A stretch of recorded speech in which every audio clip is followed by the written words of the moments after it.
रामपुर नाम का एक छोटा सा गांव था जहां के लोग बहुत अच्छे थे। उस गांव में हर समय चहल पहल लगी रहती थी। पूरे गांव में केवल एक ही चाय की टपरी थी जहां कालू नाम का एक व्यक्ति कड़क मसालेदार चाय और गर्मा गर्म समोसे बनाकर बेचा करता था, जिसकी टपरी पर हर समय लोगों की भारी भीड़ लगी रहती थी। अरे कालू भाई, आज भी तुम्हारे हाथ की कड़क चाय और ये खस्ता समोसे खाकर मजा आ गया।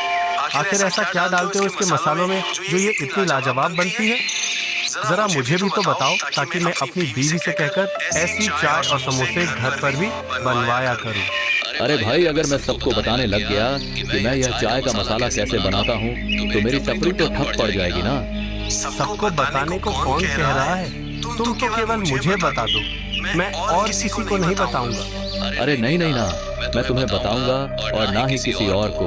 और अगर तुम्हें मेरे हाथ की चाय और समोसे इतने ही पसंद हैं तो तुम मेरी टपरी पर आकर खा सकते हो। मैं कहीं भागा नहीं जा रहा हूँ। और तुम्हारा क्या भरोसा, कहीं तुम मेरी टपरी के सामने ही अपनी चाय की टपरी खोल लो तो। चलो कोई नहीं, मत बताओ, लेकिन मेरे लिए 4 समोसे और थोड़ी चटनी पैक जरूर कर दो। हाँ, ये कही ना तुमने काम की बात। 2 मिनट रुको, अभी पैक करके देता हूँ। कालू के चाय समोसे पूरे गांव में बहुत फेमस हो चुके थे, जिस वजह से कालू काफी अच्छी कमाई करता था। पर कालू भीतर से बहुत ज्यादा लालची था, जिस वजह से वह नए नए तरीके आजमा रहा था, जिससे वह अपने समोसों को और ज्यादा स्वादिष्ट बना सके, जिससे उसकी टपरी पर काफी ग्राहक आ सके।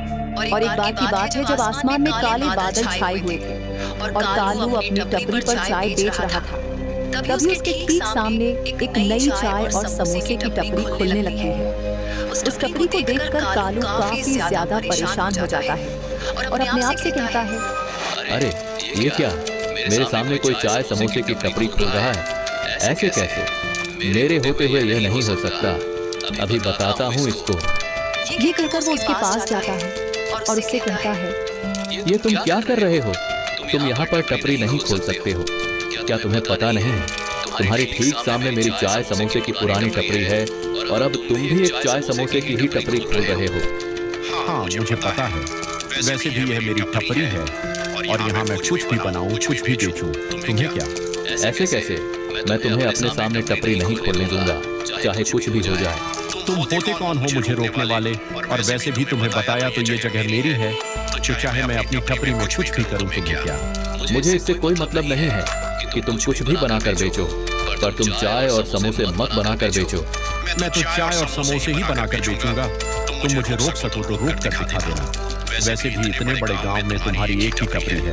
यदि मैं टपरी खोलूंगा तो इसमें तुम्हारा क्या घाटा है? तुम्हारे ग्राहक तो तुम्हारे पास ही आएंगे ना। ये कैसी बातें कर रहे हो तुम? तुम्हारा दिमाग तो ठीक है ना? और इस तरह उन दोनों में बहुत लड़ाई होने लगती है और बात गांव के मुखिया तक पहुंच जाती है। तभी मुखिया कहता है, क्या हुआ कालू, तुम इस तरह रास्ते पर लड़ाई क्यों कर रहे हो?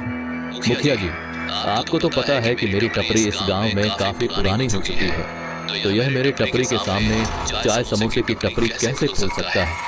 इससे तो मेरी टपरी के धंधे पर असर पड़ेगा। अरे कालू, कुछ भी नहीं होगा। और वैसे भी इस गांव में केवल तुम्हारा अकेले का चाय समोसे का धंधा है। अगर वह भी टपरी खोल लेगा तो उसकी भी थोड़ी कमाई हो जाएगी। और वह तो स्वाद के ऊपर होता है कि किसका स्वाद कितना अच्छा है। अगर तुम्हारी चाय अच्छी होगी तो तुम अच्छा कमाओगे, और यदि राघव की चाय समोसे अच्छे होंगे तो यह कमाएगा। आप बिल्कुल ठीक कह रहे हो मुखिया जी। मैंने भी इसे यही बात समझाने की बहुत कोशिश की, लेकिन ये समझ ही नहीं रहा। ये सुनकर कालू चुप रह जाता है और इसके बाद वह वहां से बड़बड़ाता हुआ चला जाता है और वह आदमी अपनी टपरी खोल लेता है। उस सीधे साधे आदमी का नाम राघव था। वही कालू काफी ज्यादा परेशान होता है। वो अपनी टपरी पर आकर अपने आप से कहता है, अगर जल्द से जल्द इस राघव का कुछ नहीं किया तो यह मेरे सारे ग्राहक अपनी तरफ कर लेगा और मैं यहाँ अपनी टपरी पर मक्खियाँ मारता फिरूंगा। मैं इसकी टपरी किसी भी कीमत पर नहीं चलने दूंगा, फिर चाहे इसके लिए मुझे कुछ भी क्यों ना करना पड़े। अब कालू फैसला करता है कि वह अपनी चाय और समोसे के दाम बहुत गिरा देगा, चाहे इसके लिए उसे थोड़ा घाटा ही क्यों ना उठाना पड़े। जिसके बाद उसने ग्राहकों को आकर्षित करने के लिए चाय और 2 समोसे के दाम को 40 रुपए से घटाकर सीधे 20 रुपए कर दिया। जिसके बाद उसकी टपरी पर बहुत भारी भीड़ हो गई। ये देखकर कालू मन ही मन बहुत खुश हुआ। वहीं राघव यह सब देखकर काफी ज्यादा परेशान था, क्योंकि दाम बेहद कम होने के कारण सभी लोग चाय समोसे खाने के लिए कालू की टपरी पर दौड़ कर जा रहे थे। ये कालू ने तो चाय और समोसे का दाम बिल्कुल आधा कर दिया है। अगर ऐसा ही चलता रहा तो मेरी टपरी पर कोई भी नहीं आएगा। मुझे जल्दी ही कुछ करना होगा, नहीं तो मेरा यह काम शुरू होने से पहले ही खत्म हो जाएगा। जिसके बाद राघव ने भी अपना चाय और समोसे का दाम आधा कर दिया, जिससे सभी लोग फिर से उसकी टपरी पर भी जाने लगे। ये देखकर कालू को काफी गुस्सा आया और उसने अपने आप से कहा, ये क्या, इस राघव ने भी अपने चाय समोसे के दाम आधे कर दिए। अब मुझे कोई दूसरा तरीका अपनाना पड़ेगा। मैं अपने सामने किसी को नहीं टिकने दूंगा। ये कहकर कालू अपने समोसों के आलू और तेल में मिलावट करना शुरू कर देता है, क्योंकि यह सब करके उसे सस्ते में घटिया सामान पड़ रहा था, जिससे उसका मुनाफा बना रहे। वहीं दूसरी तरफ राघव अपनी पूरी ईमानदारी के साथ साफ सुथरे ढंग से काम कर रहा था और अब कालू ने चाय समोसे का दाम 15 रुपये कर दिया। जिसके बाद सभी लोग राघव की टपरी को छोड़कर कालू की टपरी पर जाने लगे। तभी ग्राहक बोला, अरे वाह कालू भाई, तुमने तो इस बारिश के मौसम में दाम कम करके हम गरीबों के मजे करा दिए। अरे हाँ हाँ भाई, 15। क्या तुम लोगों के लिए मैं इस चाय और समोसे के दाम 10 रुपए भी कर दूंगा। बस तुम लोग मेरी ही टपरी पर आओ खाने। अरे क्यों नहीं, हम तो बस तुम्हारी टपरी पर ही आएंगे। वैसे भी तुम्हारी टपरी के अलावा यहाँ पर कोई इतनी कड़क चाय नहीं बनाता है, और तुम्हारी टपरी वैसे भी इस गांव में बहुत पुरानी है। हाँ, पर कुछ लोग हैं जो मेरे सामने जबरदस्ती बराबरी करने आ गए हैं। अरे तुम वहाँ पर ध्यान ही मत दो और अपने काम से काम रखो, क्योंकि तुम अगर इस दाम पर इतने स्वादिष्ट समोसे दोगे तो कोई दूसरी जगह क्यों ही जाएगा। जिसके बाद वो आदमी वहाँ से चला गया। कुछ देर बाद झमाझम बारिश होने लगी। तभी एक बूढ़ा व्यक्ति उसकी टपरी पर आया और कांपते हुए कहने लगा, बेटा एक प्लेट समोसा और एक कप चाय कितनी है? 15 रुपए की है, बताओ कितनी प्लेट लगाऊं? मेरे पास तो केवल 5 रुपए हैं, पर मैंने सुबह से कुछ नहीं खाया है और ठंड भी बहुत लग रही है। इतने में कुछ खाने को हो तो दे दो। ये बात सुनकर कालू गुस्से में आग बबूला होकर बोला, यहाँ मैंने कोई भंडारा नहीं लगा रखा है। वैसे ही मैंने अपनी चाय और समोसे का दाम आधा कर रखा है, और अब तुम चाहते हो मैं 5 रुपए में सब दे दूं? नहीं मिलेगा यहाँ 5 रुपए में कुछ। जब जेब में पूरे 15 रुपए हो तब आ जाना। अब जाओ यहाँ से, रास्ता मत रोको। ये सारी बातें दूर खड़ा राघव सुन लेता है और उस बूढ़े आदमी को आदर से अपनी टपरी पर बुलाता है और चाय समोसे की गर्म प्लेट देते हुए कहता है, ये ले लीजिए काका, आप इस बारिश में आराम से बैठकर खाइए। लेकिन बेटा मेरे पास इतने पैसे नहीं हैं कि मैं यह सब खरीद कर खा सकूं। अरे काका, मैंने आपसे पैसे मांगे क्या? नहीं ना, आप बस पेट भर कर खाइए, पैसों की चिंता बिल्कुल मत कीजिए। जिसके बाद वो बूढ़ा आदमी पेट भरकर गरम गरम समोसे खाता है और चाय पीकर कहता है, शुक्रिया बेटा, तुमने आज इस बारिश में एक भूखे का पेट भरा है और मुझे सहारा दिया है। मेरा आशीर्वाद है, जब भी कोई तुम्हारे साथ कुछ बुरा करने की कोशिश करेगा तो बाद में उसके खुद के साथ भी अच्छा नहीं होगा। ये कहकर वो बूढ़ा आदमी वहाँ से चला जाता है। धीरे धीरे समय गुजर रहा था। वहीं अपने लालच के चक्कर में और घटिया माल बेचने के कारण कालू को नुकसान पर नुकसान हो रहा था, लेकिन वो बस राघव को नीचा दिखाना चाहता था, जिस वजह से कालू हर हथकंडे आजमा रहा था। और एक दिन की बात है, उसने अपने आप से कहा, अगर ऐसा ही चलता रहा तो इसका धंधा तो चलेगा ही, साथ ही साथ मेरा ढाबा जैसी टपरी भी बंद हो जाएगी। क्यों ना मैं इस राघव की टपरी को रात में चुपके से तोड़वा दूं, जिससे उसका सब सामान टूट जाएगा और वो यहाँ से दुकान समेटकर भाग जाएगा। नहीं नहीं, मुझे कुछ तो करना ही होगा। ये कहकर वो रात को अपने घर चला जाता है और अगली सुबह जैसे ही तेज बारिश में राघव अपनी टपरी पर पहुंचता है तो तेज तेज चिल्लाने लगता है, अरे मेरी टपरी को किसी ने रात में तोड़ दिया, सारा बर्तन और सामान ही छोड़ा। अब मैं क्या करूं? पूरा गांव वहां पर इकट्ठा हो जाता है और सभी लोग राघव की टूटी हुई टपरी को देखने लगते हैं। लेकिन किसी को समझ नहीं आ रहा था कि इस भयंकर बारिश वाली रात में यह सब किसने किया। तभी राघव वहां खड़े कालू की ओर देखकर रोता हुआ बोलता है, जरूर ये सब इस कालू का किया कराया होगा। मुझे पता है कि यही मुझसे और मेरी नई टपरी से चलता है। भला मैं ऐसा क्यों करूँगा?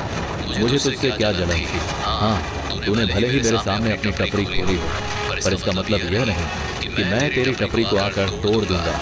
मेरी भी एक टपरी है और मैं जानता हूँ कि एक गरीब को उसकी दुकान कितनी प्यारी होती है। हाँ भाई, कालू एकदम ठीक कह रहा है। कालू को यहाँ चाय बेचते हुए बहुत समय हो गया है। कालू ऐसा औंधा काम कभी नहीं कर सकता। जरूर तुम्हारी टपरी को किसी और ने दुश्मनी में तोड़ा है। पता नहीं, पर मैं तो पूरी तरह बर्बाद हो गया, लुट गया मैं तो। अब मैं क्या करूं? मुझे तो कुछ समझ ही नहीं आ रहा। यह कहकर राघव काफी ज्यादा दुखी हो जाता है और रोते हुए वहाँ से चला जाता है। समय तेजी से गुजर रहा था। कालू बहुत खुश था क्योंकि राघव ने अपनी टपरी आना बंद जो कर दिया था और अब कालू ने फिर से अपनी चाय और समोसे के दाम बहुत बढ़ा दिए थे। उसने फिर से अपनी प्लेट 40 रुपये की कर दी थी और लोग इस बारिश के मौसम में मजबूरी में उसी से चाय समोसे खाने के लिए आया करते। एक दिन मुखिया जी खुद चाय पीने के लिए उसकी टपरी पर आए और उन्होंने कालू से कहा, ये क्या बात हुई कालू? जैसे ही राघव ने अपनी टपरी बंद की, तुमने तो अपने चाय और समोसे के दाम आसमान पर पहुंचा दिए। ये तो बिल्कुल भी सही बात नहीं। अरे मुखिया जी, अब आपको तो पता ही है कि बाजार में तेल, आलू और चाय पत्ती कितनी महंगी होती जा रही है और फिर इसे बढ़िया बनाने में कितना ज्यादा समय लग जाता है। मैं नहीं चाहता कि मैं लोगों को खराब चाय समोसे खिलाऊं, इसलिए थोड़े दाम बढ़ा दिए ताकि स्वाद में कोई कमी ना हो। ठीक है, भले ही तुम दाम थोड़े बढ़ा देना, मगर टपरी पर कोई मिलावटी चीज मत बेचना। अरे चिंता मत कीजिए मुखिया जी, वैसे भी आप हमारे सबसे पुराने ग्राहक हैं। आपको क्यों ही झूठ बोलूंगा, मुझे अपना धंधा चलाना है कि नहीं। बात तो तुम ठीक कह रहे हो। चलो अब एक प्लेट समोसा लगा दो और 2 प्लेट घर के लिए पैक भी कर दो। इसके बाद कालू वहाँ से समोसे तलने में व्यस्त हो गया। धीरे धीरे समय गुजर रहा था।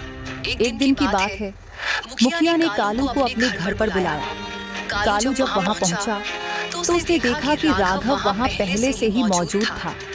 मुखिया काफी गुस्से में लग रहा था और उसने कालू से कड़क आवाज में कहा, क्यों कालू, ये क्या सुन रहा हूँ मैं?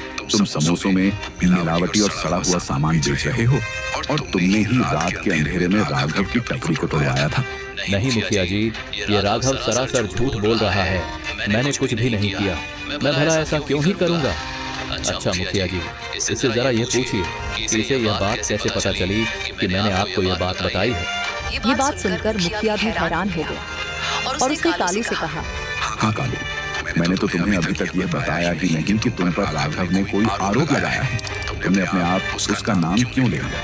जब यह यहाँ पर खड़ा है तो इसी ने आपसे शिकायत की होगी ना, और कौन कहेगा? नहीं, मुझसे यह बात राघव ने नहीं बल्कि गांव के मदन ने आकर कही थी, क्योंकि उसका कहना है कि तुमने ही राघव की टपरी को नष्ट करने के लिए उसे पैसे दिए थे। ये सुनकर कालू काफी घबरा जाता है और उसके पसीने छूटने लगते हैं।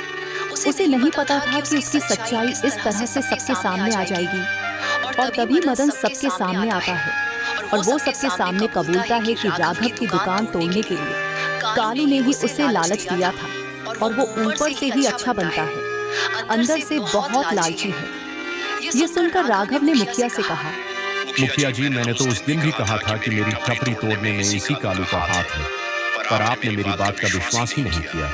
लेकिन किसी ने सच ही कहा है। सच को चाहे जितना भी छुपा लो, एक ना एक दिन वह सबके सामने आ ही जाता है। अब सच सच बताओ कालू, तुमने राघव की टपरी क्यों तोड़ी और तुम इतने समय से लोगों को मिलावटी समोसे क्यों खिला रहे थे?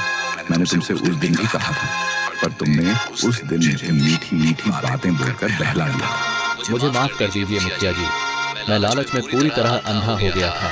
मैं नहीं चाहता था कि मेरे सामने कोई भी दुकान खोले और मेरे ग्राहक खराब करे। इस वजह से मैंने यह सब कुछ किया। मैंने जैसे तैसे तो अपनी टपरी को इतने साल चलाकर यहाँ तक पहुँचाया था और कोई मेरे सामने आकर उसे ऐसे टक्कर दे, यह मुझे हजम नहीं हो पा रहा था। अच्छा, तो इसके लिए तुम ये सब घटिया काम करोगे? तुमने बहुत बड़ा गुनाह किया है। तुमने केवल राघव की टपरी ही नहीं तोड़ी, बल्कि पूरे गांव की सेहत के साथ भी खिलवाड़ किया है। अब तुम्हें इसकी कड़ी सजा मिलेगी। मुझे माफ कर दीजिए मुखिया जी, और राघव भाई तुम भी मुझे माफ कर दो। लालच में आकर मुझसे बहुत बड़ी भूल हो गई। मैं राघव का जो भी नुकसान हुआ है वह पूरा भरने के लिए तैयार हूँ। वो तो तुम्हें हर हाल में भरना ही पड़ेगा और तुम मेरे अगले आदेश तक अपनी चाय की टपरी नहीं खोल पाओगे। देखा ना, तुमने अपने लालच में आकर अपना ही भारी नुकसान कर लिया। अगर तुम इतना लालच नहीं करते तो आज तुम्हें पूरे गांव के सामने इतना शर्मिंदा नहीं होना पड़ता। जिसके बाद कालू ने राघव की चाय की टपरी को अपने पैसों से बिल्कुल ठीक करवाया और साथ ही पूरे गांव वालों से हाथ जोड़कर माफी भी मांगी। जिसके बाद कालू ने मुखिया के अगले आदेश का इंतजार किया और फिर अपनी चाय समोसे की टपरी फिर से खोल ली और अब वो भी बिना किसी मिलावट के पूरी ईमानदारी से राघव की तरह ही साफ सुथरी चाय और समोसे बनाता और सबको खिलाता। तो दोस्तों, इसी तरह हमारी यह कहानी यहीं पर समाप्त होती है। अगर आप भी चाहते हैं कि अगली स्टोरी में आपका नाम आए तो चैनल को सब्सक्राइब करके अपना प्यारा नाम कमेंट जरूर करें। धन्यवाद।